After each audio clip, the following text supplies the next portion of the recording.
You're nothing. You hear me? Nothing. Jerome's fist connected with 9-year-old Maya's face. Blood sprayed across the Christmas tree.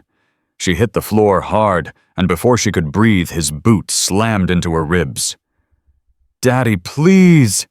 He grabbed her by the throat, dragged her to the front door, and threw her into the freezing snow. No coat. No shoes. The lock clicked behind her. Maya pounded until her knuckles bled. "Daddy, Daddy, please!" Silence. Just Christmas lights blinking through the window while she froze. 3 miles away, a former Hells Angels member turned down a street he'd never taken before. Before we continue, please subscribe to our channel and follow Maya's incredible journey to the very end. Comment below which city you're watching from. I want to see how far this story travels. Now back to the story. The bottle shattered against the wall 3 inches from Maya's head. "I told you to stay out of my sight." Jerome Johnson's voice thundered through the small house, thick with whiskey and rage. His hand found Maya's collar before she could run, yanking her backward so hard her feet left the ground. "Daddy, please! Don't call me that." He threw her against the kitchen counter. The edge caught her spine, and she crumpled, gasping for air. "You're the reason she left. You're the reason everything went wrong." Maya knew better than to argue. She'd learned that lesson at 6 years old the first time his fist found her face. Now, 3 years later, she knew exactly how to make herself small, how to absorb the blows without crying out, how to wait for the storm to pass. But tonight was different. Tonight was Christmas Eve, and Jerome had been drinking since noon. "Get up." He grabbed her arm, his fingers digging into the bruise he'd left there yesterday. "I said get up." Maya scrambled to her feet, her small body trembling. Her father's eyes were bloodshot, unfocused. She'd seen him angry before, but this was something else. This was hatred. 17 hours of labor, he slurred, backing her toward the front door. "Your mother screamed for 17 hours bringing you into this world. And for what? For what? I'm sorry, Daddy. I'm sorry. You killed her." His voice cracked. "She was never the same after you. Never smiled the same. Never loved me the same. And then she just left." Maya's back hit the front door. She could feel the cold seeping through the wood, could hear the wind howling outside. Her heart pounded so hard she thought it might burst. "That's not true," she whispered. "Mama left because—" The slap came so fast she didn't see it. Her head snapped to the side, her cheek exploding with pain. Before she could recover, Jerome's hand was on the doorknob. "You want to defend her? You want to take her side? No, Daddy, please!" He yanked the door open. The frozen December air rushed in, stealing the breath from Maya's lungs. Snow swirled in the darkness beyond, thick and relentless. "Then go find her." "What?" Jerome grabbed her by the back of her thin sweater and hurled her out into the night. Maya's bare feet, she hadn't had time to put on shoes, sank into 6 inches of snow. The cold was immediate and brutal, like 1,000 needles piercing her skin. "Daddy." She spun around, reaching for the door. "Daddy, please, it's freezing. I'll die out here." Jerome stood in the doorway, his massive frame blocking the warm light from inside. For one moment, one terrible hope-filled moment, Maya thought she saw something flicker in his eyes. Regret. Love. The father he used to be before the drinking got bad. Then, it was gone. "Nobody wants you, Maya." His voice was cold, final. "Nobody ever wanted you. Your mother knew it, I know it. Sooner you accept that, the better. Please." The door slammed shut. The lock clicked into place. Maya stood, frozen, her breath coming in desperate gasps that turned to white clouds in the frigid air. She pounded on the door with her small fists, screaming until her throat was raw. "Daddy! Daddy, let me in! I'll be good, I promise. I'll be so good. Please, nothing." The Christmas lights in the window continued their cheerful blinking red and green and gold. Inside, she could hear her father's heavy footsteps moving away the clink of another bottle being opened. Maya pounded until her hands went numb. She screamed until she had no voice left. And when she finally accepted that the door would not open, she sank to her knees in the snow and wept. She didn't know how long she stayed there. Minutes. Hours.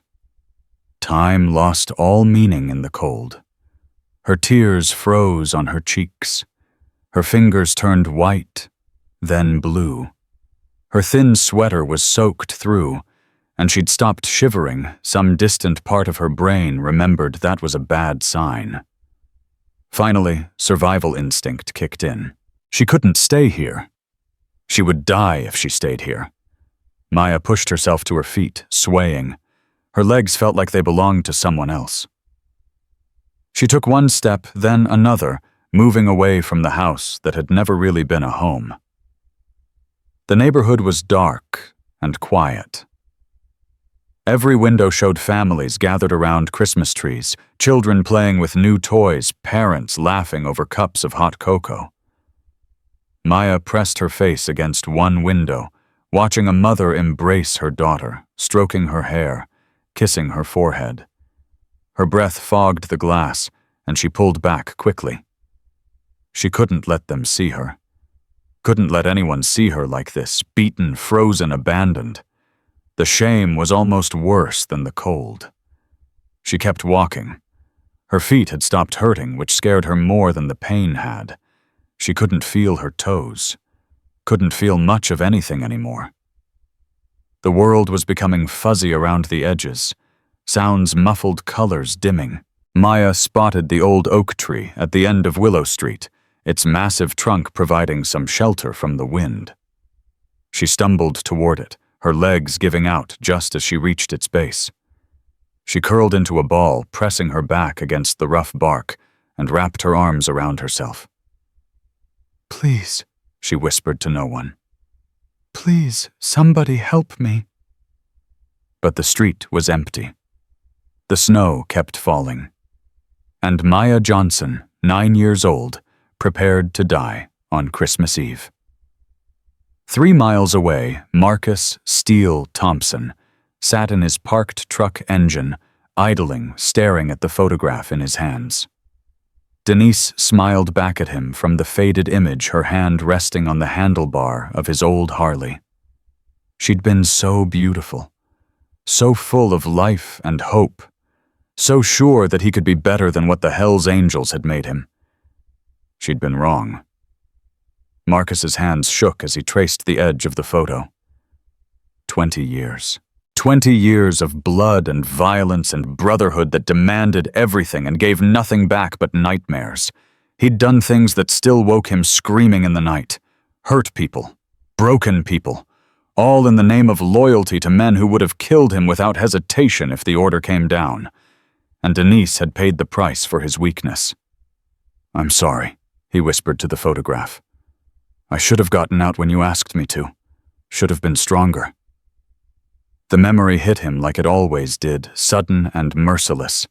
Denise's face when she'd told him she was leaving if he didn't quit the gang. His own stubborn pride refusing to walk away. The phone call 3 days later. An accident, the police had said. Hit-and-run driver, no witnesses. But Marcus knew better. The Angels didn't let people leave, and they certainly didn't let people try to pull members away. Denise had been a message, a warning, and he'd received it loud and clear. For 5 years after that, he'd been the perfect soldier. Never questioned orders, never showed weakness, never let anyone close enough to become a target. Then 6 months ago, something had broken inside him. He'd been standing over a man who owed the club money, a nobody, really a small-time gambler who'd gotten in too deep. The man had been begging, crying, talking about his kids. And Marcus had looked into his terrified eyes and seen Denise looking back at him. He'd walked away, left the man alive, packed a bag that night and drove until he ran out of road, ending up in this nothing town called Maplewood. The angels were looking for him. He knew that. Darius Blade Carter, his old chapter president, had left 3 voicemails in the past week, each one more threatening than the last. But Marcus couldn't go back. Couldn't be that man anymore. He just didn't know how to be anyone else. Marcus tucked the photograph into his jacket and put the truck in drive. He'd been sitting here for 2 hours trying to decide whether to keep running or end things permanently. The second option had been looking increasingly attractive. But something made him turn left instead of right at the intersection. Something made him drive down Willow Street, a route he'd never taken before. Something made him slow down as his headlights caught a flash of color against the snow. At first he thought it was a pile of discarded clothes. Some kid's jacket may be blown off a clothesline and half buried in the white. Then the pile moved. Marcus hit the brakes, his truck fishtailing slightly on the icy road. His heart slammed against his ribs as he realized what he was looking at. A child. A little black girl curled up at the base of an old oak tree, her skin ashen, her lips blue. She wasn't shivering. Marcus had been in enough cold weather situations to know that was very, very bad. He was out of the truck before he made the conscious decision to move. "Hey!" His boots crunched through the snow as he ran toward her. "Hey, kid, can you hear me?" The girl's eyes fluttered open. They were brown, huge in her thin face, filled with a fear that Marcus recognized. It was the same fear he'd seen in dozens of faces over the years, the fear of someone who expected to be hurt. "No," she whispered, trying to shrink away from him. "Please, no more." Marcus stopped a few feet away, holding up his hands. He knew what he must look like to her, 6'4", 240 pounds, covered in tattoos, his face hard and scarred. He looked like exactly what he was, a dangerous man. "I'm not going to hurt you," he said, keeping his voice low and soft. "I just want to help. What's your name?" The girl didn't answer. Her eyes were unfocused, drifting. She was going into shock. Marcus made a decision. He couldn't leave her here. That was death, plain and simple. He'd figure out the rest later. He shrugged off his jacket, heavy leather lined with wool, still warm from his body heat, and approached slowly like he was approaching a wounded animal. "I'm going to put this on you, okay? It'll help you warm up." The girl flinched when he got close, and he saw the bruises then. Her cheek was swollen purple-black. Her lip was split and crusted with dried blood. Her arms were covered in marks that spoke of repeated violence. Someone had beaten this child, beaten her badly, and then left her here to freeze. A surge of rage swept through Marcus, hot and familiar and dangerous. His hands clenched into fists before he could stop them. For 20 years that rage had made him a weapon. It had broken bones and destroyed lives. It was the one thing about himself he'd never been able to control. But the girl was looking at his fists with wide, terrified eyes, and somehow that look cut through the anger like nothing else ever had. Marcus unclenched his hands, took a breath, forced himself to be gentle as he draped the jacket around her thin shoulders. "There you go," he said softly. "Can you tell me your name?" "Maya." Her voice was barely a whisper. "Hi, Maya. I'm Marcus. We need to get you somewhere warm. Okay? Can you walk?" Maya tried to stand, but her legs buckled immediately. She would have fallen if Marcus hadn't caught her carefully, so carefully, like she was made of glass. "That's okay," he said. "I've got you." He lifted her easily. She weighed almost nothing, this broken little girl, and carried her to his truck. She tensed in his arms, every muscle rigid with fear, but she didn't fight him. Maybe she was too weak. Maybe some part of her recognized that he was trying to help. Or maybe she'd just given up. Marcus set her in the passenger seat, cranking the heat as high as it would go. He grabbed the old blanket from behind the seat and tucked it around her, then pulled out his phone. "I'm calling an ambulance," he said. "You need a hospital." "No." The word came out stronger than anything she'd said so far. Maya's hand shot out, grabbing his wrist with surprising strength. "No hospital," she begged. "Please! They'll call him. They'll send me back." "Send you back where? Who did this to you?" Maya's eyes filled with tears. "My daddy. He didn't mean it. He just gets angry sometimes when he drinks. Please don't send me back. Please." Marcus stared at her, his phone forgotten in his hand. He knew this song, had heard it from his own mother when he was Maya's age, making excuses for his father's fists. He didn't mean it. He loves us. It won't happen again. It always happened again. "Your father did this." Marcus's voice was harder than he intended. "Your father threw you out in this weather." Maya nodded, tears streaming down her face. "I'm sorry. I'm so sorry. I shouldn't have made him mad. It's my fault. Stop." Marcus knelt down to her eye level, his massive frame filling the open door of the truck. "Listen to me, Maya. This is not your fault. Whatever he told you, whatever he made you believe, this is not your fault. Do you understand?" Maya stared at him, something shifting in her eyes. No one had ever said that to her before. No one had ever looked at her like this man was looking at her, like she mattered, like she deserved better. She swallowed hard. "I don't have anywhere to go." Marcus was quiet for a long moment. Every instinct he'd developed over 20 years of survival was screaming at him to walk away. This wasn't his problem. Getting involved would draw attention, exactly the kind of attention he couldn't afford with the angels looking for him. But when he looked at Maya, shivering, broken, abandoned, he didn't see a stranger. He saw himself at 9 years old, hiding under his bed while his father raged through the house. He saw every kid who'd ever been failed by the people who were supposed to protect them. He saw a chance to finally do something right.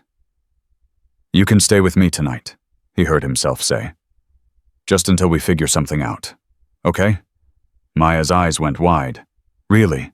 Really? But you don't even know me." Marcus almost smiled. "Guess we'll have to fix that." He closed the passenger door and walked around to the driver's side, his mind already racing. He had no idea what he was doing. He wasn't equipped for this. He was a former gang member with blood on his hands and enemies at his back. But as he put the truck in drive and pulled away from the oak tree, as Maya clutched his leather jacket around her like a lifeline, something unfamiliar stirred in his chest. It felt like purpose. It felt like hope. It felt for the first time in 5 years like maybe his life wasn't over after all. The drive to Marcus's house took 15 minutes, but it felt like hours. Maya sat rigid in the passenger seat, her fingers gripping the leather jacket so tightly her knuckles went white.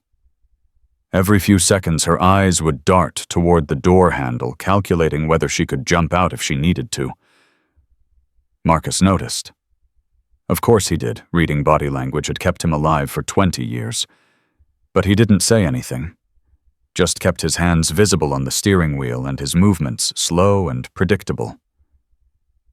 "Do you have a last name, Maya?" he asked, breaking the silence. "Johnson." Her voice was still hoarse. "Maya Johnson." "How old are you?" 9. A pause. "Almost 10.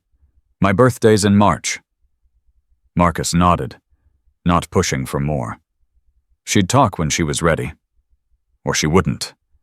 Either way, he wasn't going to force it. They pulled into the driveway of his small house, a 1-story rental that he'd chosen specifically because it sat at the end of a dead-end street easy to defend if the angels came calling. Not exactly ideal for hosting a traumatized child, but it would have to do. "This is it," he said, killing the engine. "It's not much, but it's warm." Maya studied the house through the windshield, taking in the peeling paint and the sagging porch. But what she said surprised him. "There's no Christmas lights."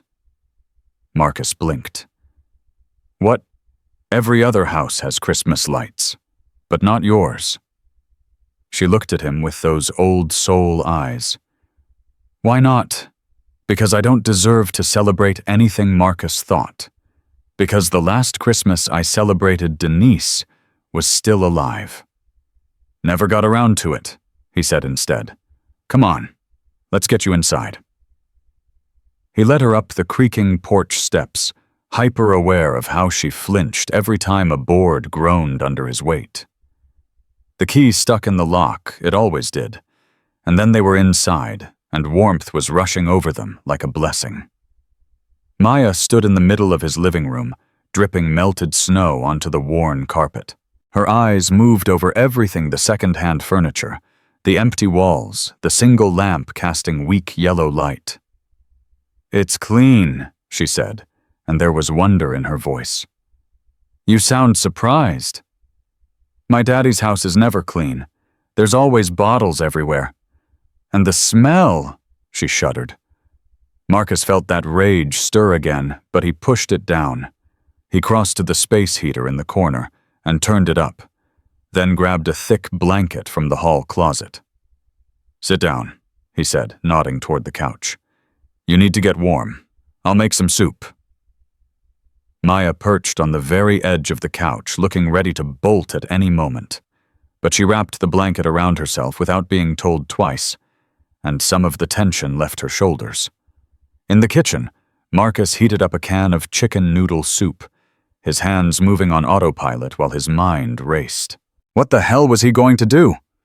He couldn't keep her. He had no legal standing, and Child Protective Services would eventually come knocking. But he also couldn't send her back to a father who'd thrown her out to freeze on Christmas Eve. For tonight, he decided. Just get through tonight. Figure out the rest tomorrow. He carried the soup back to the living room and set it on the coffee table in front of Maya. She stared at it like she'd never seen food before. "It's okay," Marcus said, settling into the armchair across from her. "Eat. You must be starving." Slowly, like she expected someone to snatch it away, Maya picked up the spoon and took a small sip. Her eyes closed in something like bliss. "Good?" Marcus asked. She nodded, eating faster now, the hunger overtaking her fear. Marcus watched her in silence, a strange ache building in his chest. When was the last time this child had eaten a real meal? When was the last time anyone had taken care of her? Maya finished the soup in minutes and set the empty bowl down, looking almost embarrassed. "Thank you," she whispered. "That was really good." "There's more if you want it." She shook her head.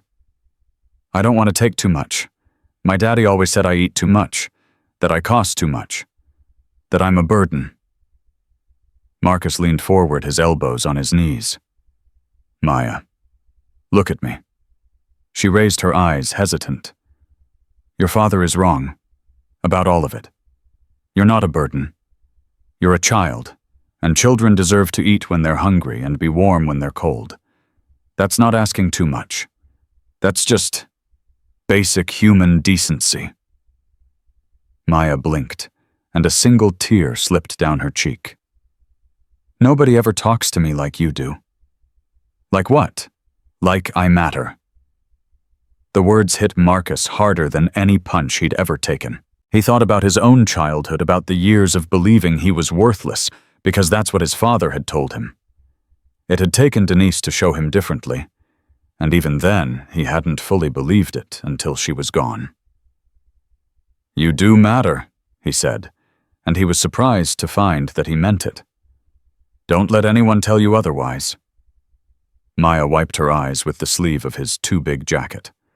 For a long moment, neither of them spoke. Then she asked the question he'd been dreading. "Why are you helping me?" Marcus was quiet, turning the answer over in his mind. He could give her the easy explanation because it was the right thing to do, because no child should be treated that way. But somehow, looking into those wounded brown eyes, he felt like she deserved the truth. "Because I know what it's like," he finally said, To be hurt by someone who's supposed to love you. To feel like nobody in the whole world cares if you live or die. He took a breath. And because someone helped me once a long time ago, and I never got to repay that kindness, maybe this is my chance. Maya studied him with an intensity that seemed too old for her young face. You're not like other grown-ups. No, Marcus agreed.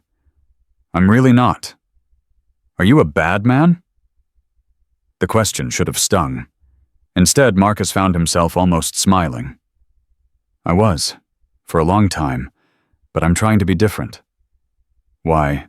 Because I got tired of hating who I saw in the mirror. Maya nodded slowly, as if this made perfect sense. My daddy hates who he sees in the mirror, too. That's why he drinks. Maybe, but that doesn't give him the right to hurt you. I know. She pulled the blanket tighter. I wish he could love me instead. Marcus had no answer for that. Some wounds couldn't be healed with words. Some fathers would never become the men their children needed them to be. He'd learned that lesson himself a lifetime ago. You should get some sleep, he said, standing up. You can have the couch. I'll grab you some pillows. He gathered bedding from the hall closet, arranging it carefully while Maya watched. When he finished, she lay down slowly, her eyes already heavy with exhaustion.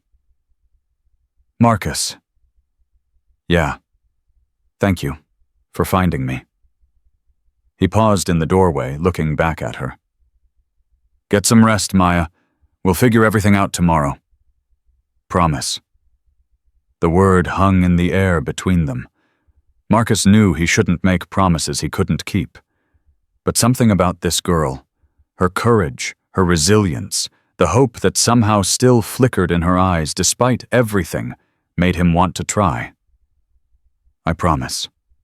Maya smiled, then small and tentative, and heartbreakingly beautiful, and closed her eyes. Within minutes, her breathing evened out, and she was asleep.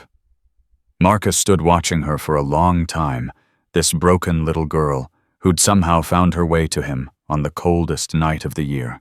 He thought about fate, about second chances, about the strange roads that led people to exactly where they needed to be. He didn't know what tomorrow would bring. Didn't know if he could protect her from her father, from the system, from the angels who might use her to get to him. All he knew was that for the first time in 5 years, he had something worth fighting for. And Marcus Steele Thompson had never lost a fight in his life. He settled into his armchair, positioning himself between Maya and the front door, and began his watch.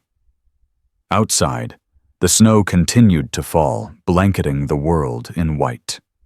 But inside the small house on the dead-end street, something was changing. Something was beginning. Something that would transform both their lives forever. Maya woke to the smell of coffee and bacon. For a moment, she didn't move, didn't breathe. Her body had learned long ago that waking up was the most dangerous part of the day. That was when her father's hangovers were worst, when his temper was shortest, when the smallest sound could trigger an explosion. But then she remembered. The snow. The oak tree. The man with the leather jacket. Marcus. She opened her eyes slowly, her heart hammering. The living room was filled with pale morning light. The blanket was still tucked around her, warm and soft. And from the kitchen came the sounds of someone cooking. Not angry sounds, not slamming cabinets or muttered curses, but calm, deliberate movements. Maya sat up, wincing at the pain in her ribs. Her whole body ached, but it was a familiar ache. She'd learned to live with pain a long time ago. You're awake. She jumped, her hands flying up instinctively to protect her face. Marcus stood in the kitchen doorway, a spatula in one hand, his expression unreadable. He didn't move toward her, didn't raise his voice. Breakfast is ready, he said quietly. If you're hungry. Maya's stomach growled loudly, answering for her. She felt her cheeks flush with embarrassment. "It's okay." Marcus's voice was gentle. "Come on, food's getting cold." She followed him to the kitchen on unsteady legs. The small table was set with 2 plates, scrambled eggs, bacon toast. A glass of orange juice sat beside each plate. Maya stared at it like she was looking at a mirage. "You made all this?" "It's not much." Marcus pulled out a chair for her. "Sit. Eat." Maya sat. She picked up her fork, then hesitated, looking at Marcus. "Go ahead," he said, settling into the chair across from her. "You don't need permission." She took a bite of eggs, then another. Then she was shoveling food into her mouth so fast she could barely taste it, her body taking over, desperate to fill the emptiness that had been gnawing at her for days. Marcus watched her without comment, sipping his coffee. When she finally slowed down, he pushed his untouched bacon toward her plate. "I'm not that hungry." Maya looked at him, then at the bacon, then back at him. "You're lying." "Maybe." He almost smiled. "Eat it anyway." She did. When the plates were empty, Marcus leaned back in his chair, studying her. Maya tensed, waiting for whatever came next. In her experience, kindness always came with a price. "We need to talk about what happens now," Marcus said. Maya's fork clattered against the plate. "Please don't send me back. Please, I'll do anything. I'm not sending you back." She froze. "What? I'm not sending you back to your father." Marcus's voice was firm, certain. "Not today, not ever. But we need to figure out a plan." Maya's eyes filled with tears. She blinked rapidly, trying to stop them, but they fell anyway, hot and fast and uncontrollable. "Why?" she whispered. "Why are you doing this? You don't even know me." Marcus was quiet for a long moment. When he spoke, his voice was rough. "Because I spent 20 years hurting people, 20 years making the world worse." He met her eyes.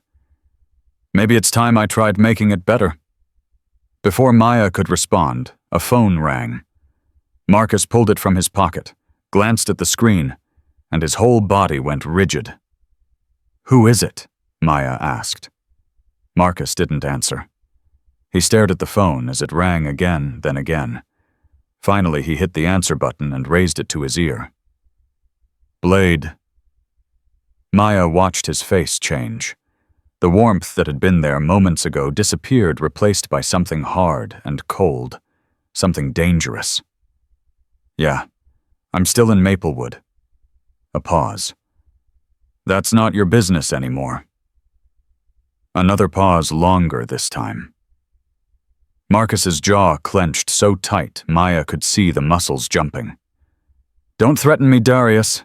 You know better." He hung up without saying goodbye. "Who was that?" Maya's voice was small. Marcus shoved the phone back in his pocket. His hands were shaking, not with fear, Maya realized, but with anger. The kind of anger she'd seen in her father right before he exploded. She shrank back in her chair. Marcus noticed immediately. The anger drained from his face, replaced by something like shame. "I'm sorry," he said. "I didn't mean to scare you." "Whose blade?"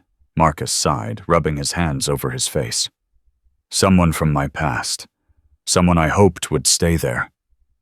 "Is he going to hurt us?" The question hung in the air. Marcus looked at Maya, really looked at her, and she saw something flicker in his eyes. A decision being made. "No," he said finally. "I won't let that happen. But he wants me to come back, to be who I used to be." Marcus's voice dropped. "I can't do that anymore." "I won't," Maya nodded slowly, processing this. "You were in a gang." "Yes." "The Hells Angels." Marcus raised an eyebrow. "How do you know that?" "I saw your jacket, the patches." She hesitated. My daddy, he knows people like that. They come to the house sometimes. That's why.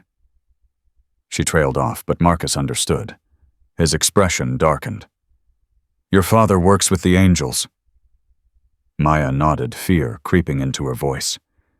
He keeps things for them. In the basement. Packages. I'm not supposed to know, but I heard him talking once. Marcus went very still. What kind of packages? I don't know, but the men who come to get them, they scare me. They have tattoos like yours, and they look at me like... She shuddered, unable to finish. Marcus stood up so abruptly that his chair scraped against the floor. Maya flinched, but he wasn't looking at her. He was pacing his hands, balled into fists. That's why they want you back, he muttered. It's not just about me. If your father talks, if he tells the cops about the Angels operation, I don't understand. Marcus stopped pacing. He turned to face Maya, and she saw something in his eyes she hadn't seen before. Fear. The Hells Angels don't leave loose ends, he said slowly. Your father works for them. You're his daughter. If they think you know anything at all about what he does for them. He didn't finish the sentence. He didn't have to. Maya's blood ran cold. They'll hurt me. They'll do worse than that. The room fell silent. Maya could hear her own heartbeat, fast and frantic, pounding in her ears. What do we do? She whispered. Marcus looked at her for a long moment. Then he crossed to the window, peering out at the empty street. First, we need to figure out how much time we have. Blade knows I'm here, but he doesn't know about you. Not yet. He turned back to her. Did anyone see me pick you up last night? Maya shook her head. I don't think so. The street was empty. Good. That buys us some time. Marcus grabbed his jacket from the hook by the door. I need to go out, just for a little while. I need to find out what your father's been telling people. You're leaving? Panic rose in Maya's chest. Please don't leave me alone. Please. Hey. Marcus knelt down in front of her, his voice softening. I'll be back. I promise. I just need to make a few calls, talk to some people. An hour, maybe 2. Can you be brave for that long? Maya wanted to say no, wanted to grab onto his jacket and never let go. But she looked into his eyes, those hard, scarred eyes that had somehow become the safest thing in her world, and she nodded. Okay. That's my girl.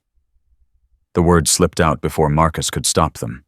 He cleared his throat, looking away. The doors will be locked. Don't answer for anyone.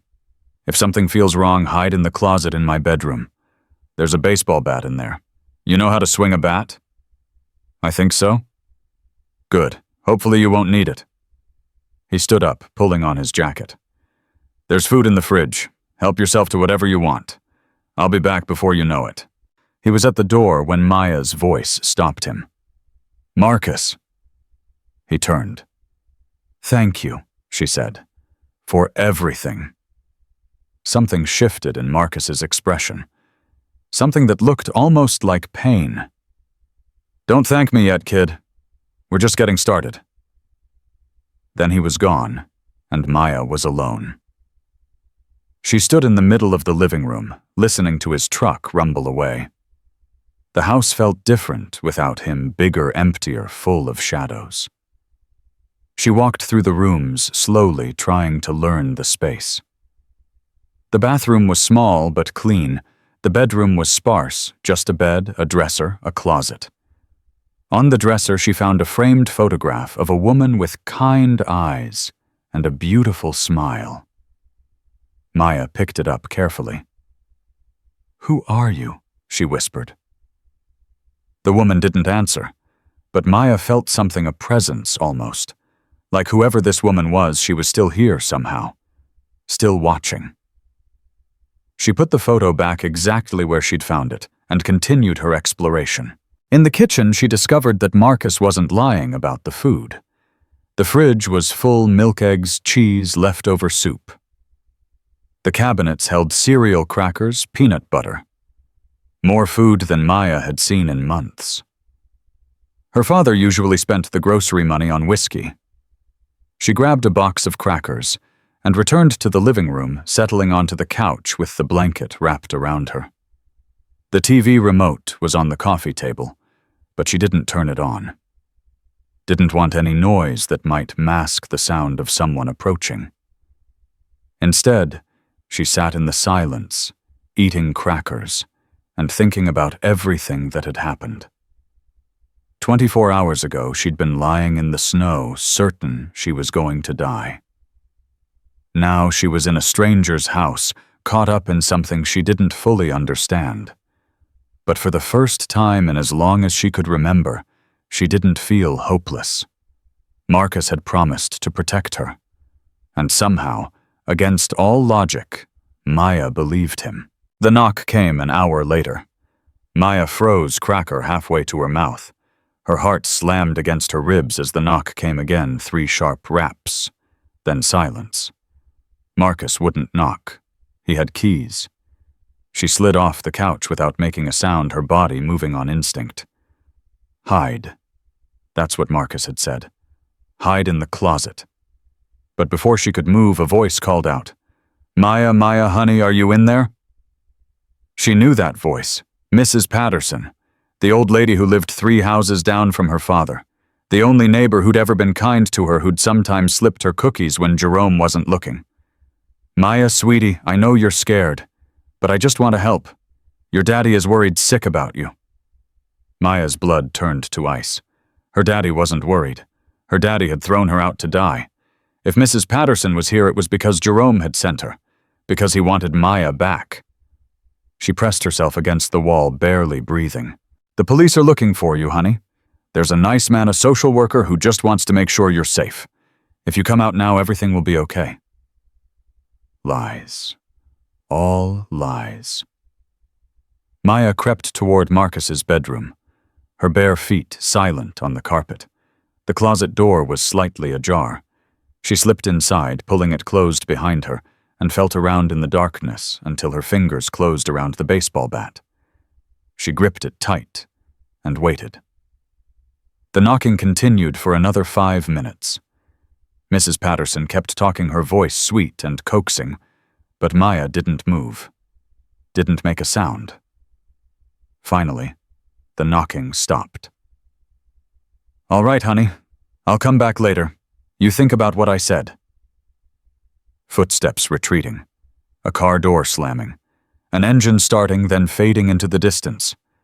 Maya stayed in the closet for another 20 minutes, clutching the baseball bat, her whole body shaking. Only when she was absolutely certain the house was empty did she creep back out. She was sitting on the couch, still holding the bat, when Marcus's truck pulled into the driveway. He took one look at her face, and his expression hardened. "What happened?" "Someone came." Maya's voice was trembling.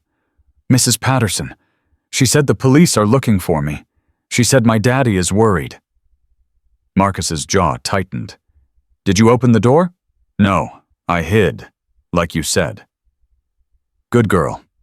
He crossed to the window, peering out at the street. "Did she see you?" "I don't think so." Marcus nodded, but Maya could see the tension in his shoulders. Something was wrong. Something more than Mrs. Patterson's visit. "What did you find out?" she asked. Marcus didn't answer right away. He moved away from the window and sat down in the armchair across from her, his elbows on his knees, his hands clasped together. "Your father filed a missing persons report this morning." Maya's stomach dropped. "What does that mean?" "It means the police are looking for you, which means we can't stay here much longer." Marcus took a deep breath. "There's something else." "What?" "I talked to an old friend, someone who still has connections to the angels." Marcus met her eyes, and Maya saw the fear again, carefully controlled, but definitely there. "Your father isn't just storing packages for them. He's been skimming. Skimming, Stealing, taking a cut for himself. Marcus's voice was grim. The angels found out 2 weeks ago. That's why he's been drinking so much. He knows they're coming for him. Maya tried to process this. But what does that have to do with me? Everything. Marcus leaned forward. The angels think you know where the money is. Your father's been telling them you do, probably trying to buy himself time. That's why they want you back. Not because they care about you, but because they think you can lead them to what your father stole. But I don't know anything. I know that. You know that. But they don't believe it. Marcus stood up, pacing again. Blade called me on my way back. He knows you're with me. Maya felt the world tilt. How? I don't know. Maybe someone saw us last night. Maybe he traced my phone. Doesn't matter. Marcus stopped pacing and looked at her. What matters is that we need to leave. Tonight. Leave and go where... I have a place. A cabin up in the mountains, off the grid. Nobody knows about it, not even the angels. He knelt down in front of her, taking her hands in his. I know this is scary. I know you have no reason to trust me. But I need you to believe me when I say that I will not let anything happen to you. Do you understand? Maya looked into his eyes. She thought about everything she'd been through, the beatings, the neglect, the long nights of crying herself to sleep. She thought about the oak tree, the frozen snow, the certainty that she was going to die. And then she thought about Marcus, the way he'd wrapped his jacket around her, the way he'd made her breakfast, the way he looked at her like she was worth something. I trust you, she said. Marcus nodded once, his grip on her hands tightening. Then let's get moving. We don't have much time. They packed quickly clothes for Maya, some canned food, bottled water, a first aid kit. Marcus moved through the house with military efficiency, checking windows, gathering supplies. Maya watched him work a question burning in her throat. Marcus, yeah. Why didn't you just leave me when Blade called when you found out about the angels? You could have just walked away. Saved yourself. Marcus paused, a can of soup in his hand. For a long moment he didn't speak. 5 years ago, he said finally, I let someone I loved die because I was too scared to stand up to the angels. I've been running from that ever since. He turned to face Maya. I'm done running, and I'm done letting innocent people pay for my mistakes. He shoved the soup into the bag and zipped it closed. Now come on, we need to move. They were heading for the door when headlights swept across the front windows. Marcus grabbed Maya, pulling her down below the windowsill. Stay quiet. Through the gap in the curtains, Maya could see a black SUV rolling slowly down the street. It stopped directly in front of Marcus's house. 2 men got out. They were big, almost as big as Marcus, with shaved heads and leather jackets. Even from here, Maya could see the tattoos crawling up their necks. Angels, Marcus whispered. Maya's heart stopped. What do we do? Marcus's eyes swept the room, calculating. Then he grabbed Maya's hand and pulled her toward the back of the house. There's a door in the garage that leads to the alley. We go out that way, cut through the Petersons' yard, and circle back to my truck. He squeezed her hand. Whatever happens, don't let go of me. Understand? Maya nodded, her throat too tight to speak. They moved through the darkened house, staying low, staying quiet. Behind them, Maya heard pounding on the front door. Steele, we know you're in there. Open up, man. Let's talk about this. Marcus didn't stop.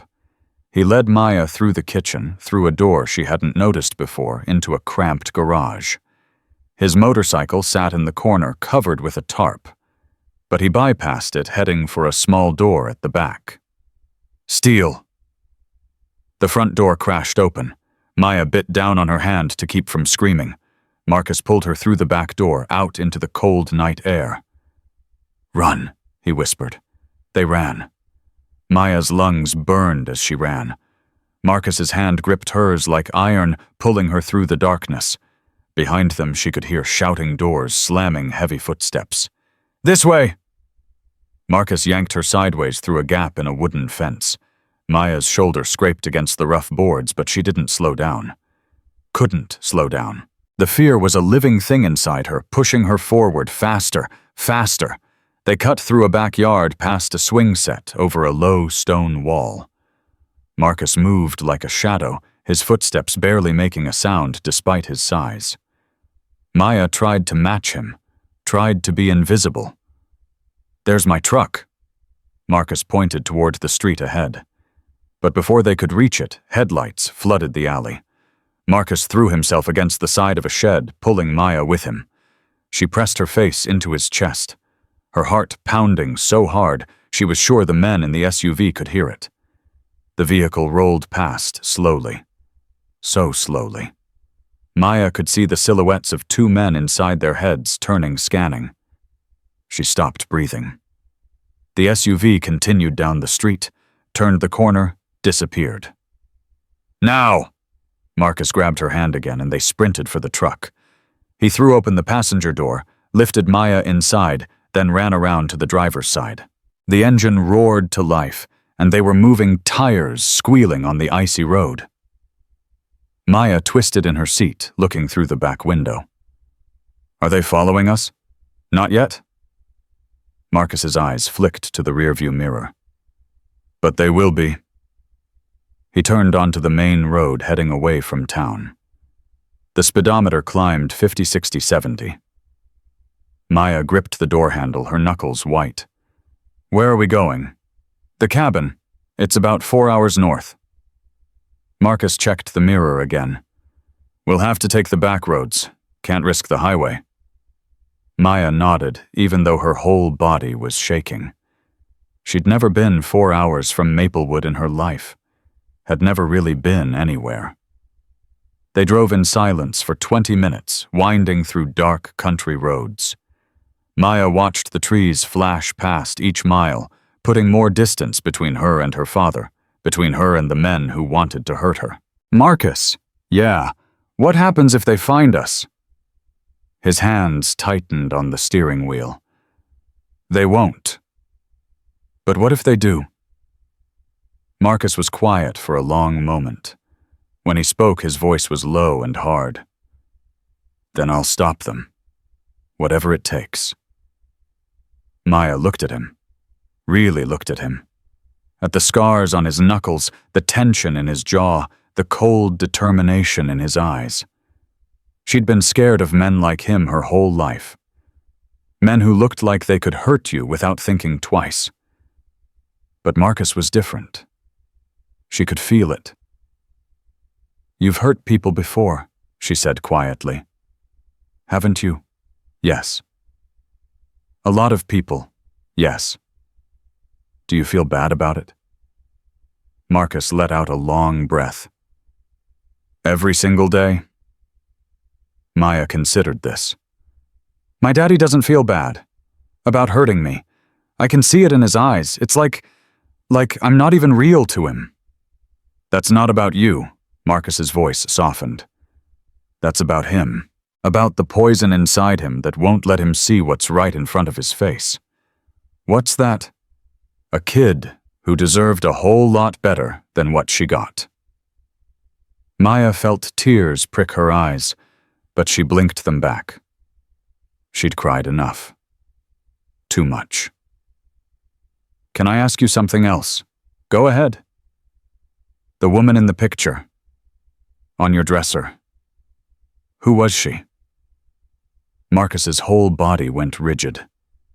For a second, Maya thought he wouldn't answer. "Her name was Denise," he said finally.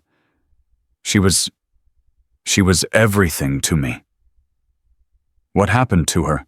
"The angels happened." Marcus's voice cracked. "She wanted me to leave the gang. I said no, and He couldn't finish. "They killed her. They made it look like an accident. But I knew." His hands shook on the wheel. "I knew, and I did nothing. I stayed with them for 5 more years, too scared to walk away. Maya reached out and touched his arm. Just a small touch, barely there, but Marcus flinched like she'd burned him. "Sorry," she whispered, pulling back. "No." He caught her hand, held it gently. "No, it's okay. I'm just not used to it. People touching me like that. Like I'm not a monster." "You're not a monster. You don't know what I've done. I know what you're doing now." Maya squeezed his hand. "That's what matters."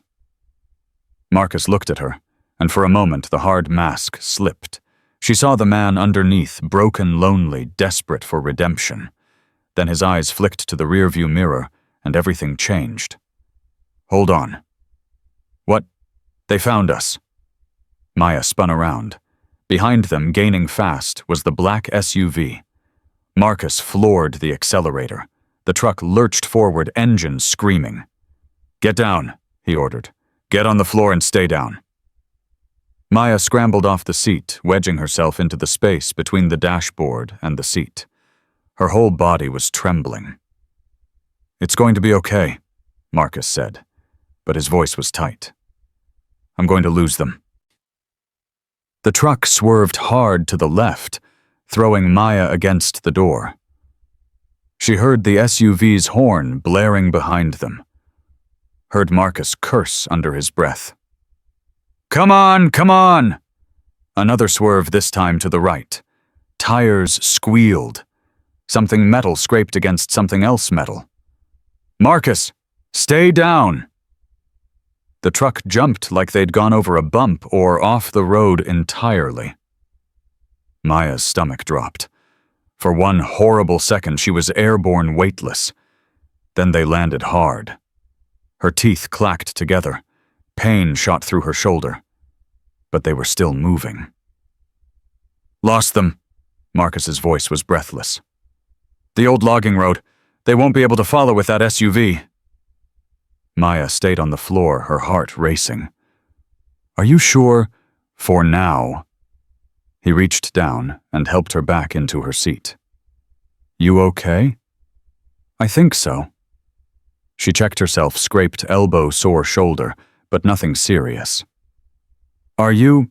I'll live." He glanced in the mirror again, but the road behind them was dark.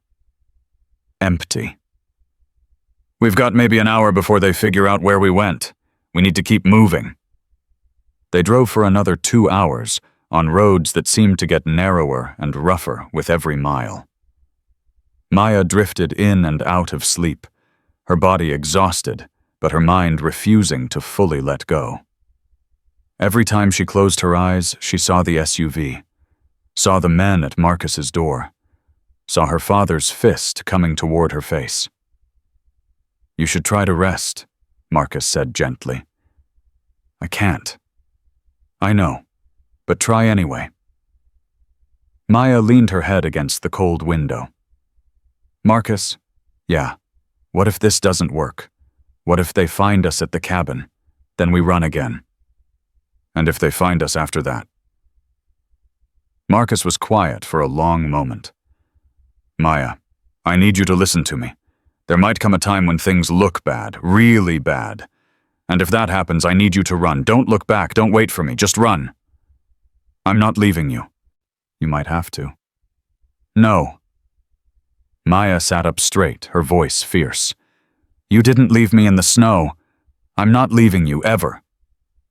Something shifted in Marcus's expression. Something that looked almost like hope. "You're a stubborn kid, you know that. I learned from the best." Marcus actually laughed. It was a rusty sound, like something that hadn't been used in years. But it was real. "Get some sleep," he said. "I'll wake you when we get there." This time Maya closed her eyes and didn't fight it.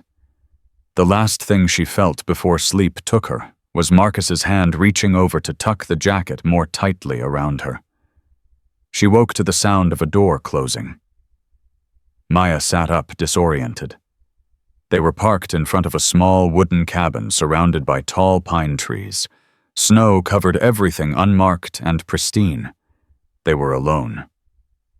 "We're here." Marcus appeared at her door, opening it. "Come on, let's get inside." The cabin was cold and dark, but Marcus moved through it with practiced ease, lighting a fire in the stone fireplace, checking the windows and doors. "It's not much," he said, "but it's safe. No one knows about this place. Not even Blade." Maya walked through the small space, taking it in. One room, mostly. A bed in the corner, a small kitchen area, a table with 2 chairs. It was basic, almost primitive, but it felt safe. Safer than anywhere she'd been in years. "How long can we stay here?" she asked. "As long as we need to." Marcus handed her a can of soup and a spoon.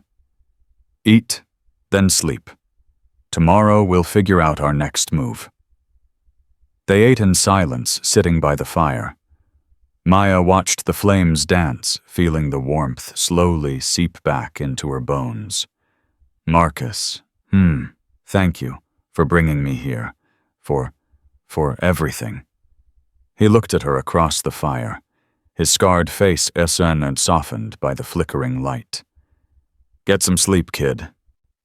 Maya curled up on the bed, wrapped in blankets that smelled like cedar and dust. She watched Marcus settle into the chair by the door, positioning himself between her and the outside world, guarding her, protecting her. She fell asleep with something she hadn't felt in years. Hope. 3 days passed. 3 days of peace. 3 days of healing. Maya's bruises faded from purple to yellow. The cut on her lip closed. The ache in her ribs dulled to a memory. She and Marcus fell into a routine. He taught her how to start a fire, how to cook simple meals on the wood-burning stove, how to check the perimeter for signs of intruders. She taught him how to play card games she'd learned in school, how to braid hair, how to laugh at stupid jokes. They talked, really talked. About his childhood, about hers, about the angels, about her father, about Denise. "She sounds beautiful," Maya said one evening as they sat by the fire. She was. Marcus stared into the flames. Inside and out. "She saw something in me that I couldn't see in myself." "Good. Yeah, good." He shook his head slowly. "I never believed her. Thought she was crazy for loving someone like me." "She wasn't crazy." Maya pulled her blanket tighter. She was right. Marcus looked at her, and his eyes were wet. "I hope so, kid. I really hope so." On the morning of the 4th day, everything changed. Maya woke to the sound of Marcus's voice, low and urgent. She lay still, pretending to sleep, and listened. "I told you we're done. There's nothing to talk about." A pause. Then, "I don't care what Jerome says. She's just a kid. She doesn't know anything." Another pause, longer this time. "Don't threaten me, Blade. You know how that ends." Maya heard him pace across the room, his heavy footsteps making the floorboards creak. "Yeah, then come get her yourself. See what happens." He hung up. Maya heard him take a deep breath, then another. She opened her eyes. Marcus was standing by the window, his back to her, his shoulders tense. When he turned, his face was hard. "How much of that did you hear? Enough." Maya sat up. "They're coming, aren't they?" Marcus nodded slowly. Blade traced the phone. "I should have been more careful." "How long do we have?" "A few hours. Maybe less." Maya felt the fear rise up, cold and familiar. But underneath it, there was something else. Something stronger. Anger. I'm tired of running, she said. Maya, no. She stood up, her small body rigid with determination. I'm tired of being scared, tired of hiding, tired of letting them control my life. Marcus stared at her. What are you saying? I'm saying we fight. These aren't school bullies, Maya. These are killers. I know who they are. Her voice didn't waver. But I also know who you are. And I know who I am now. And who's that? Maya lifted her chin. Someone who's not going to run anymore. For a long moment, Marcus just looked at her. Then slowly a smile spread across his face. You know something, kid? You're braver than I ever was. So what do we do? Marcus walked to the corner of the cabin and pulled back a loose floorboard. Underneath was a black bag, heavy and metallic. We get ready. The next hour was a blur of preparation. Marcus showed Maya the escape route, a path through the woods that led to a road 2 miles away. He gave her a phone with one number programmed in. If things go bad, you run. You call this number. A woman named Sarah will answer. She'll help you. Who is she? A friend, the only one I trust. Maya took the phone, her hands shaking. I don't want to leave you. I know. Marcus cupped her face in his rough hands. But I need you to promise me. If I tell you to run, you run. No arguments. No looking back. Marcus, promise me. Maya looked into his eyes, saw the fear and the love and the desperate need for her to survive. I promise. He nodded, releasing her. Good. Now hide in the back room. Don't come out until I tell you. What are you going to do? Marcus picked up the bag, his face hardening into the mask of the man he used to be. Whatever I have to. Maya hid in the small back room, her ear pressed against the door. She heard Marcus moving around the cabin, heard the clink of metal, heard him talking to himself in low, steady tones. Then she heard something else. Engines. Multiple engines growing louder. They were here. Maya's heart pounded. She gripped the phone Marcus had given her, her fingers ready to dial. Steele! The voice boomed across the clearing, loud enough to penetrate the cabin's walls. We know you're in there. Come out and let's talk like men. Silence. Then Marcus's voice, calm and cold. Nothing to talk about, Blade. Go home. Can't do that, brother. You know how this works. I'm not your brother anymore. A laugh, harsh and mocking. You'll always be one of us, Steele. Can't wash away that ink. Maya heard footsteps on the porch. One set, then another, then more. She counted at least 5. Send out the girl, Blade called. She's all we want. You can go back to your little retirement. Pretend none of this ever happened. That's not going to happen. Don't be stupid, Steele. One girl's life isn't worth dying over. Marcus's response was quiet, but Maya heard every word. Yes, it is. Then the shooting started. Maya screamed, clapping her hands over her ears. The sound was deafening gunfire, shouting glass breaking wood, splintering. She pressed herself into the corner, making herself as small as possible. The phone clutched in her hand felt useless. What could she do? She was 9 years old. She couldn't fight. But she could be brave. The gunfire stopped as suddenly as it had started. Maya heard heavy breathing footsteps, a groan of pain.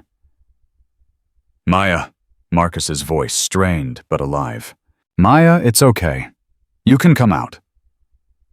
She opened the door slowly, terrified of what she might see.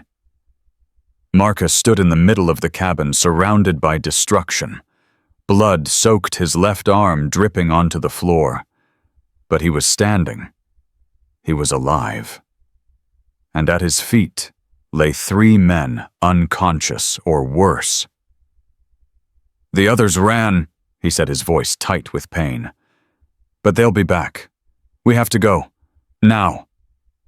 Maya ran to him, her eyes filling with tears. You're hurt." "It's nothing. Just a graze." He grabbed her hand with his good arm. "Come on." They ran out the back door into the woods.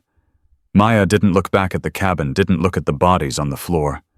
She just held on to Marcus's hand and ran. The forest seemed endless. Branches whipped at her face roots, tried to trip her feet. But she kept going, following Marcus through the darkness. Finally, after what felt like hours, they burst out onto a road. A car was parked on the shoulder, an old sedan that Maya had never seen before. "Get in," Marcus ordered, pulling open the driver's door. Maya scrambled into the passenger seat. The engine roared to life, and they peeled out, leaving a spray of gravel behind them. "Where did this car come from?" Maya gasped. "I stashed it here months ago, just in case." Marcus grimaced, his wounded arm pressed against his side. "Always have a backup plan. Your arm, it can wait." His eyes were fixed on the road ahead. "We need to put as much distance between us and them as possible." They drove through the night, switching roads every few miles, doubling back, taking turns at random. Maya watched Marcus's face grow paler, watched the bloodstain on his sleeve spread. "Marcus, please, you need help." "I know someone." His voice was getting weaker. "An hour from here, she'll patch me up." "Can you make it?" He managed a ghost of a smile. "For you? Yeah, I can make it." Maya reached over and took his good hand, holding it tight. "Stay with me," she whispered. "Please stay with me." "I'm not going anywhere, kid." His fingers squeezed hers weakly. "I promised, remember." The sun was rising when they finally pulled up to a small farmhouse at the end of a dirt road. Marcus could barely walk, leaning heavily on Maya as they made their way to the front door. He knocked 3 times, then twice, then once. The door opened to reveal a middle-aged black woman with gray-streaked hair and sharp, intelligent eyes. She took one look at Marcus and sighed. "I knew you'd show up here eventually." Her voice was stern, but her hands were gentle as she helped him inside. "Bring him to the kitchen. And you," she looked at Maya. "There's soup on the stove. Help yourself." "Who are you?" Maya asked. The woman smiled, and suddenly her whole face transformed. "I'm Sarah, Marcus's sister."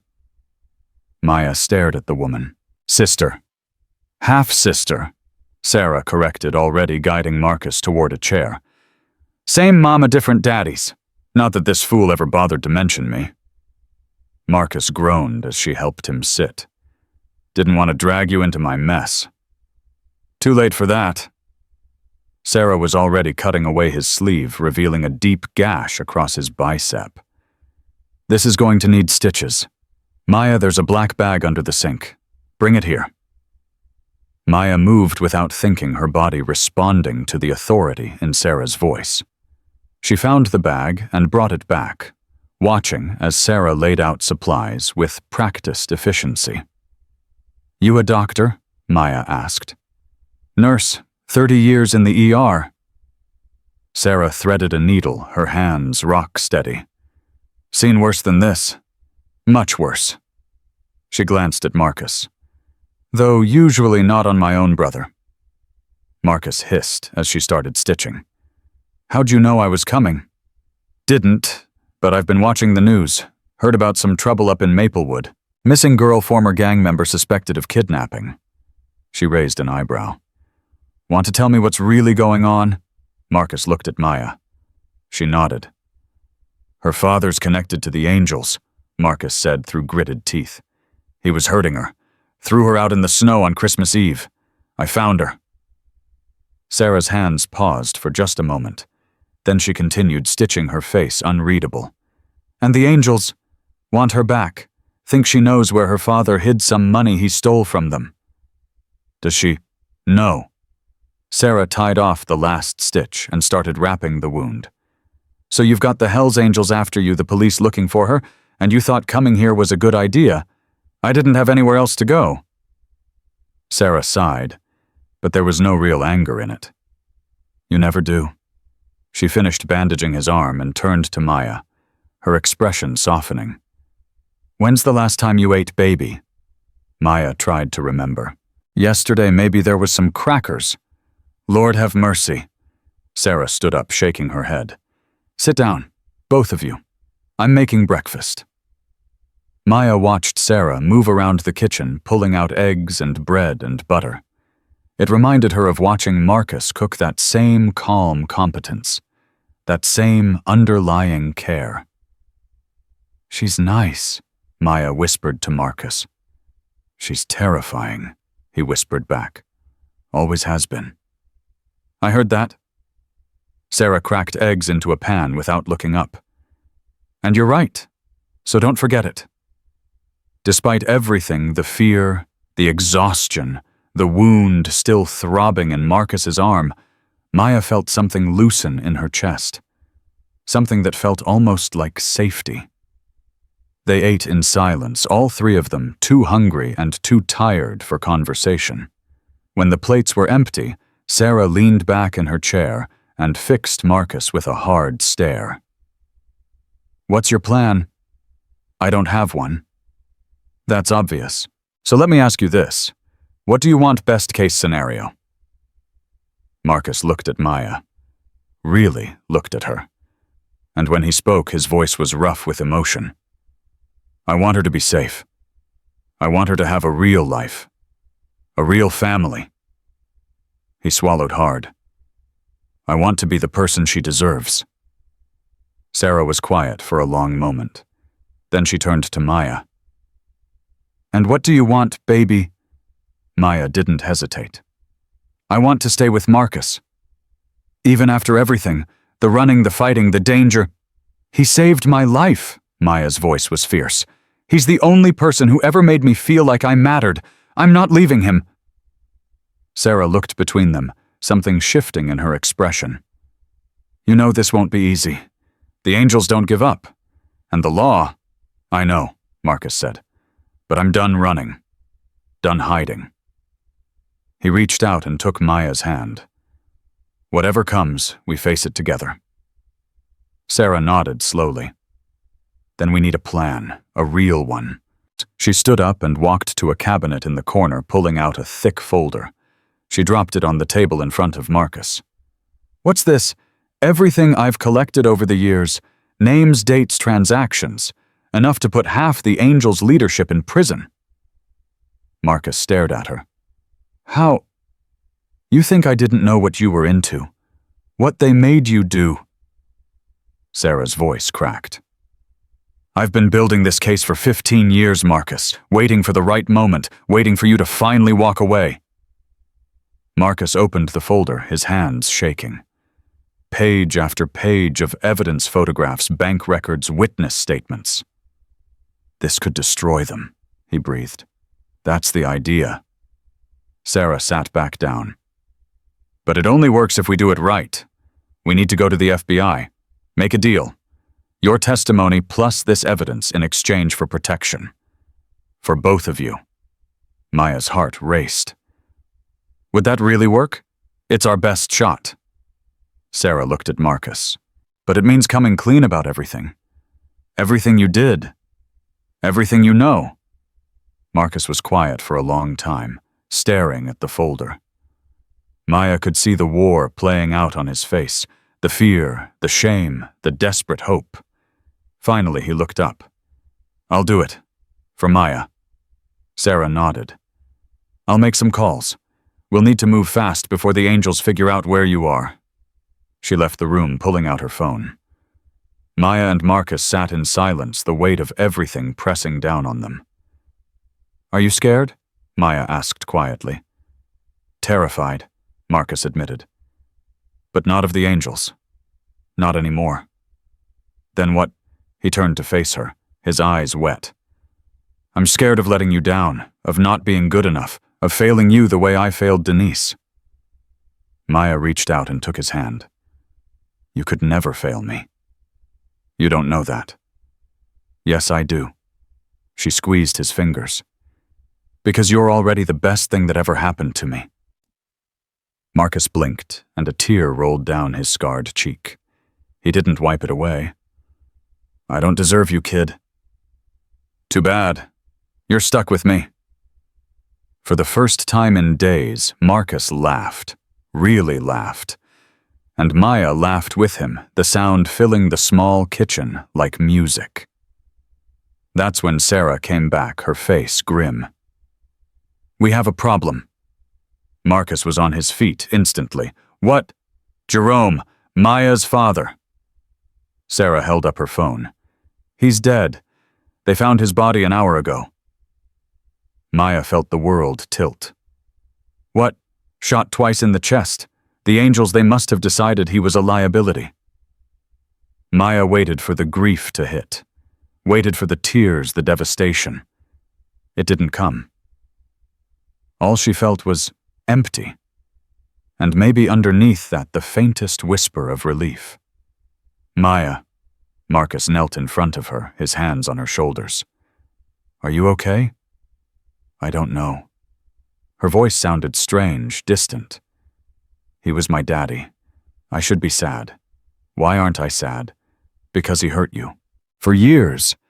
It's okay to feel however you feel. I feel nothing. Maya looked at her hands. Is that wrong? Marcus pulled her into his arms, holding her tight.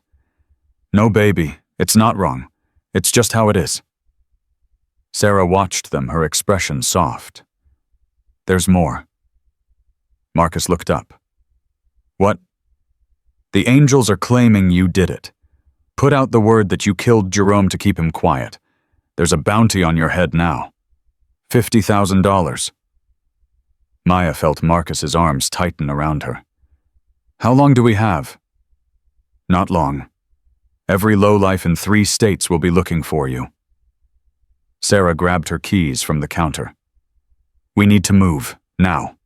My contact at the FBI can meet us in 2 hours. They piled into Sarah's car, Maya in the back seat, Marcus riding shotgun, despite his injured arm. Sarah drove fast, taking back roads and checking her mirrors every few seconds. Tell me about your contact, Marcus said. Agent Williams. Good man, honest. Sarah glanced at him. He's been wanting to take down the angels for years. Your testimony could make his career. And he'll protect Maya. He'll protect both of you. Witness protection, new identities, the whole package. Maya leaned forward. New identities. You mean, we'd have to become different people?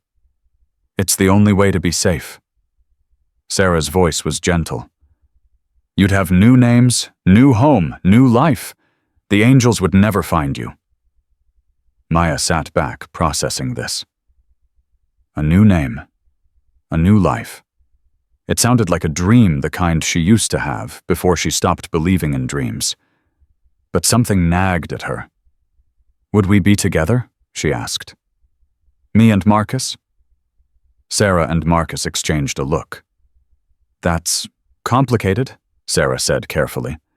Legally, Marcus has no claim to you. You'd probably be placed with a foster family. No. The word came from Marcus, sharp and final. Marcus, no, I'm not losing her. Not after everything. He turned to look at Maya, his eyes fierce. I don't care what it takes. I'll adopt her, marry someone, whatever the system needs. But I'm not letting her go. Maya's heart swelled. You mean that I've never meant anything more in my life? Sarah sighed. It won't be easy. You have a criminal record. The courts. I don't care about easy. I care about her. The car fell silent. Maya reached forward and touched Marcus's shoulder, feeling the tension beneath his shirt. Thank you, she whispered. He covered her hand with his. Always. They drove for another hour before Sarah's phone rang. She answered on speaker. Sarah, it's Williams. Where are you? About 40 minutes out. Is everything set? We have a problem. The agent's voice was tight. Someone leaked our meeting location. The angels know. Sarah cursed. How? We're working on that. For now, we need to relocate. I'm sending you new coordinates. Is it safe? A pause. Safer than the alternative. The call ended. Sarah's phone buzzed with a new address. Change of plans, she said, turning the car around. We're going to the backup location. Marcus checked the side mirror, his whole body tense. Are we being followed? Not yet, but stay alert. Maya's stomach churned with fear. Every car that passed them felt like a threat. Every shadow seemed to hide danger. Marcus, yeah. If something happens, if we get separated, we won't. But if we do, she gripped his hand. I want you to know, you're my family, the only real family I've ever had. Marcus's voice was thick. Right back at you, kid. They drove in tense silence for another 30 minutes before Sarah pulled off the main road onto a dirt path. At the end of the path was an abandoned warehouse, rusted and forgotten. This is it, she said, parking the car. Williams should be inside. They got out slowly, Marcus positioning himself between Maya and the warehouse. Sarah led the way, her hand resting on something in her pocket that Maya suspected was a gun. The warehouse door creaked as they entered. Inside was dark, dusty, empty, except for a few scattered crates. Williams, Sarah called out. We're here. Silence. Then footsteps, coming from the shadows. But the man who emerged wasn't Agent Williams. It was Blade. Hello, Steele. His smile was cold, predatory. Told you we'd find you. Marcus pushed Maya behind him. How? Your sister's phone. We've been tracking it for hours. Blade stepped forward, flanked by 4 other men. Did you really think you could run from us after everything? Let the girl go. Marcus's voice was steel. This is between us. See, that's where you're wrong. Blade pulled out a gun casual, like it was nothing. The girl is worth $50,000. And you, he aimed at Marcus's chest. You're worth nothing anymore. Maya felt time slow down. She saw Blade's finger tighten on the trigger. Saw Marcus tense, ready to throw himself in front of her. Saw Sarah reaching for her pocket. And then she did something no one expected. She stepped out from behind Marcus. Stop. Blade hesitated, surprise flickering across his face. Well, well. The little girl speaks. I know where the money is. Maya's voice didn't shake. The money my father stole. I know where he hid it. Marcus grabbed her arm. Maya, no. Shut up, Steele. Blade's eyes were fixed on Maya. Keep talking, little girl. Let Marcus go. Let all of us go. And I'll tell you. Blade laughed. You think I'm stupid you'll say anything to save him? My father told me.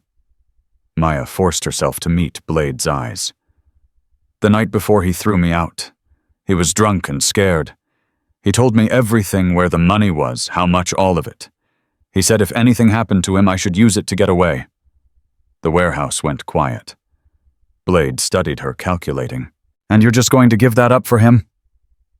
Maya glanced at Marcus. At his scarred face, his wounded arm, his eyes filled with fear, not for himself, but for her. He's worth more than any money, she said quietly. He's worth everything. Something shifted in Blade's expression.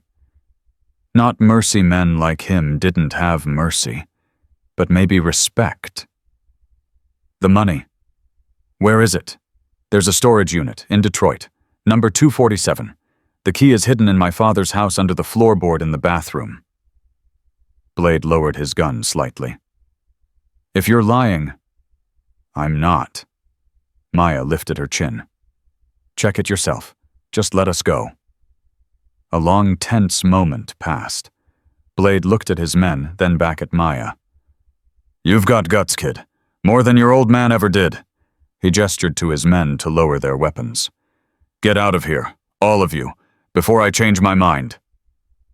Marcus didn't wait. He grabbed Maya's hand and pulled her toward the door, Sarah right behind them. They were almost outside when Blade's voice stopped them. "Steele!" Marcus turned. "You're out. For real this time. But if I ever see your face again, you won't." They ran. They didn't stop running until they reached Sarah's car. Didn't stop driving until they were 3 towns away. Only then did Marcus pull over his hands, shaking on the wheel. "Maya," his voice was strangled. "Was any of that true about the money?" Maya was quiet for a moment. Then she smiled. "Every word. My daddy really did tell me. I just never thought I'd use it like that." Marcus stared at her. Then he started laughing, helpless, relieved, amazed. "You brilliant, crazy, brave little girl." "Does this mean we're safe?" Sarah answered from the back seat. "For now. The angels got what they wanted. They have no reason to come after you anymore." Maya leaned her head against the window, exhaustion washing over her. "So what happens now?" Marcus reached over and took her hand. "Now," he said softly, "we go home." The word hung in the air between them, fragile and precious. Home. Maya had never really known what that word meant. Not really. Home had always been a place of fear, of pain, of waiting for the next explosion. But sitting in this car, her hand in Marcus's, watching the road stretch out ahead of them, she thought maybe she was starting to understand. "Where will we go?" she asked. Marcus glanced at Sarah in the rearview mirror. "Any ideas?" "I have a place," Sarah said. "Small town about 6 hours south. Quiet. Safe. Nobody asks too many questions." "You've thought about this?" "I've been thinking about it for 15 years. Sarah's voice was soft. "Ever since you joined those animals. I always hoped you'd find your way out. I just never thought it would happen like this." Marcus was quiet for a moment. "I'm sorry. For everything I put you through." "Don't be sorry. Be better." Sarah leaned forward and squeezed his shoulder. "You're already on your way." They drove through the night, taking turns at the wheel while the others slept. Maya dozed in the back seat, her head resting against the window, dreams flickering behind her eyelids. Some dark, some light. All of them ending with Marcus's hand reaching for hers. When she woke, the sun was rising.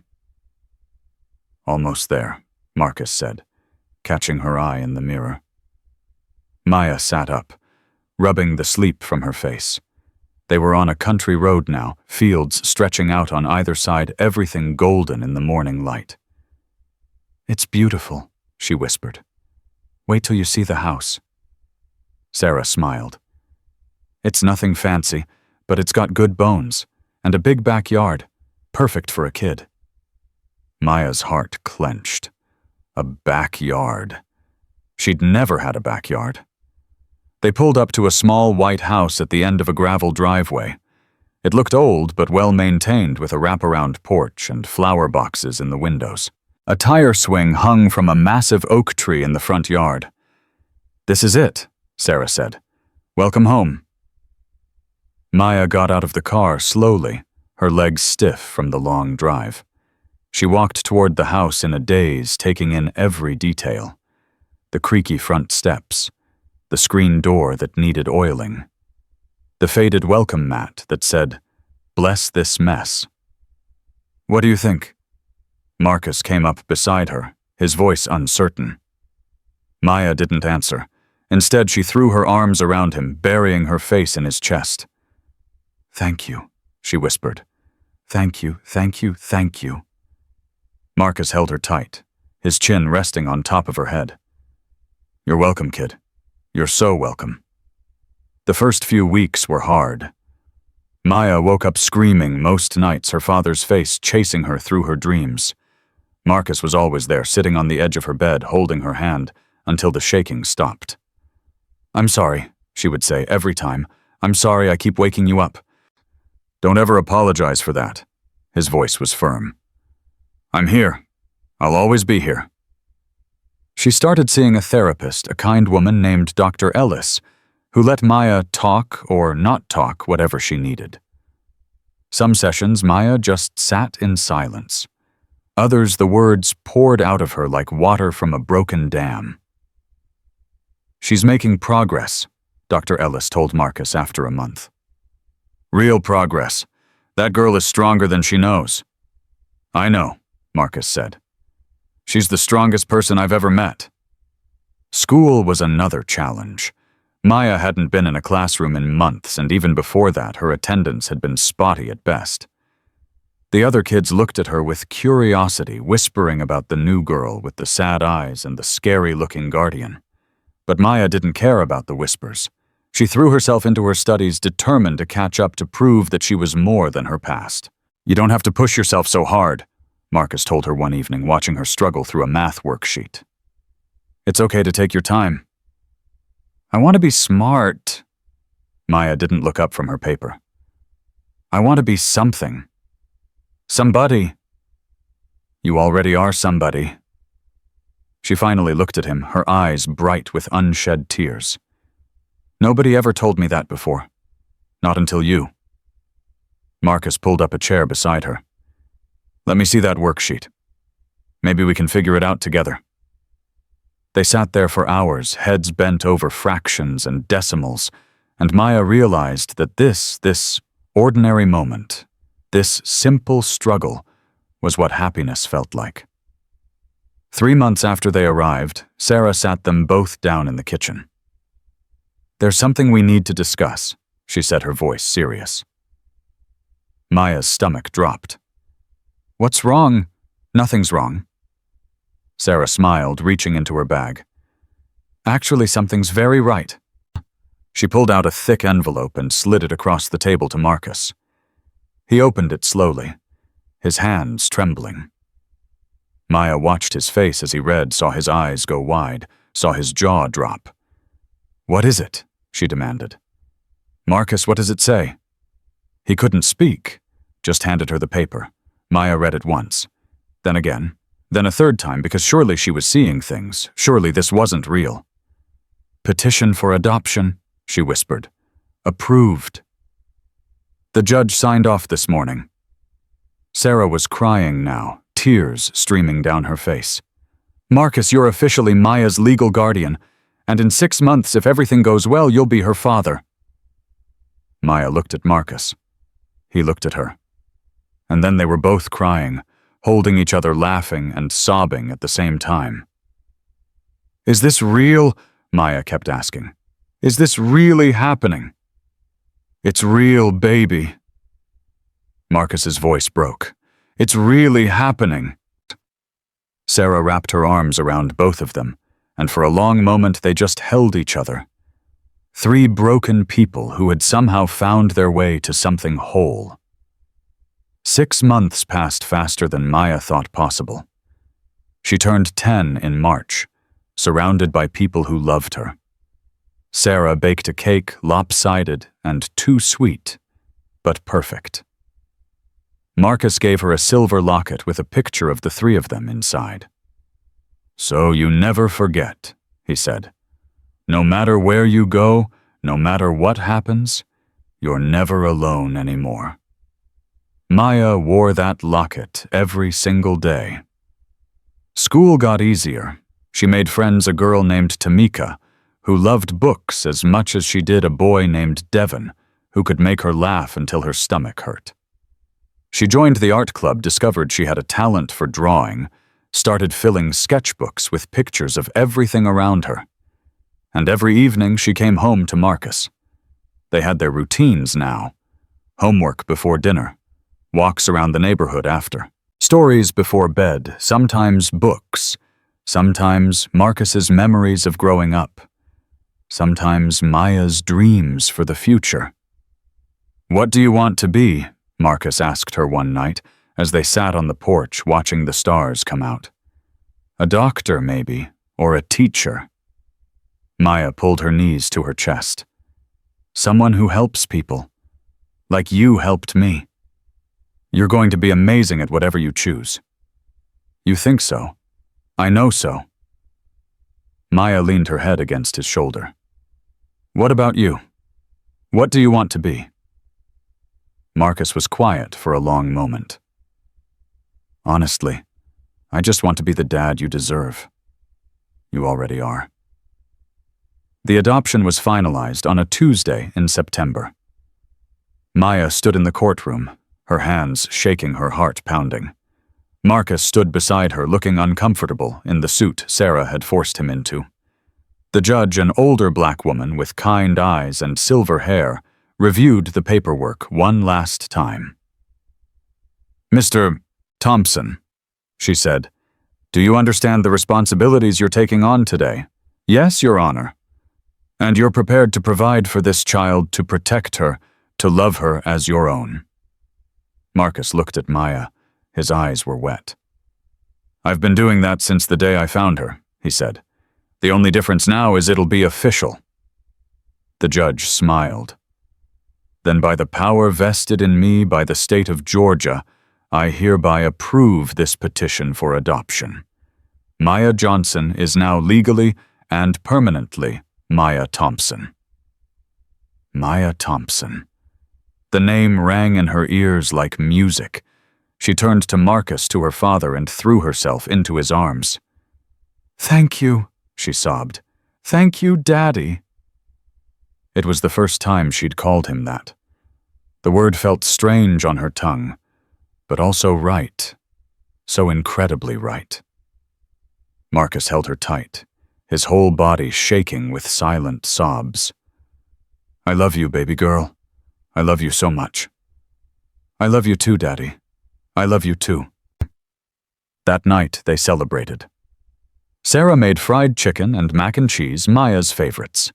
They ate until they couldn't move, then sat around the table playing cards and laughing about nothing and everything. I can't believe it's really over, Maya said, shuffling the deck. All of it. The running, the hiding, the fear. It's not over. Marcus reached across the table and took her hand. It's just beginning. Maya smiled. You know what I mean. I do. He squeezed her fingers. And you're right. The hard part is behind us. Now we get to do the good stuff. Like what? Like living. Like being a family. Marcus grinned. Like teaching you how to ride a bike. Maya's eyes went wide. You have a bike? Not yet, but I figure it's time. Every kid should know how to ride. Can we start tomorrow? First thing in the morning. Maya laughed, the sound bright and free. Sarah watched them both, shaking her head. You two are something else, she said. You know that? Yeah, Maya agreed. We are. Christmas came around again. 1 year since the night Maya's life changed forever. 1 year since Marcus found her in the snow and decided to save her. 1 year of healing, growing, becoming. They decorated a tree together, a real one this time, tall and full and covered in lights. Maya hung every ornament, carefully creating the perfect vision she'd carried in her heart for so long. It's beautiful, Marcus said, standing back to admire their work. It's ours. Maya took his hand. That's what makes it beautiful. On Christmas morning, Maya woke before dawn. She crept into the living room, her heart racing, and stopped dead at the sight of the presents piled under the tree. So many presents. More than she'd ever seen in her life. You're up early. She spun around. Marcus stood in the doorway, a cup of coffee in his hand, a smile on his face. I couldn't sleep. Maya's voice was hushed. Are all those for me? Most of them. Marcus crossed to sit beside her on the floor. Sarah went a little overboard, and I might have too. Maya reached for the nearest package, then hesitated. I don't have much for you, just something I made. Whatever it is, it's perfect. She handed him a flat package wrapped in newspaper. Marcus opened it carefully, revealing a drawing Maya's best work. It showed the two of them standing in front of their house holding hands. Above them, in careful letters, were the words, "Family is forever." Marcus stared at it for a long time. "Daddy, do you like it?" He looked up, and Maya saw that he was crying. "It's the best gift anyone's ever given me." His voice cracked. "I'm going to frame it. Put it right over the fireplace." Maya threw her arms around him. "Merry Christmas, Daddy." "Merry Christmas, baby girl." They spent the day together, opening presents, eating too much, watching old movies on TV. Sarah came over in the afternoon, bringing more food and more gifts and more laughter. As the sun went down and the Christmas lights twinkled in the window, Maya sat between Marcus and Sarah on the couch, warm and full and happier than she'd ever been. "Maya?" Marcus's voice was soft. "Yeah, thank you." She looked up at him confused. "For what?" "For giving me a reason to be better. For believing in me when I didn't believe in myself." He pulled her close. "For being my daughter." Maya felt tears prick her eyes. "Thank you for finding me. For not giving up. For being my dad." Sarah wiped her eyes. "You two are going to make me cry again." "Good," Marcus grinned. "You look prettier when you cry." Sarah threw a pillow at him. Later that night, after Sarah had gone home, and the house was quiet, Maya stood at her bedroom window looking out at the snow-covered yard. She thought about everything that had happened, the pain, the fear, the long road to this moment, and she thought about the future, the possibilities stretching out before her bright and endless. A knock at her door made her turn. "Can't sleep." Marcus leaned against the doorframe. "Just thinking." "About what?" Maya smiled. "About how lucky I am." Marcus crossed to stand beside her at the window. "Funny, I was thinking the same thing." They stood in comfortable silence, watching the snow fall. Finally, Maya spoke. "Daddy, yeah.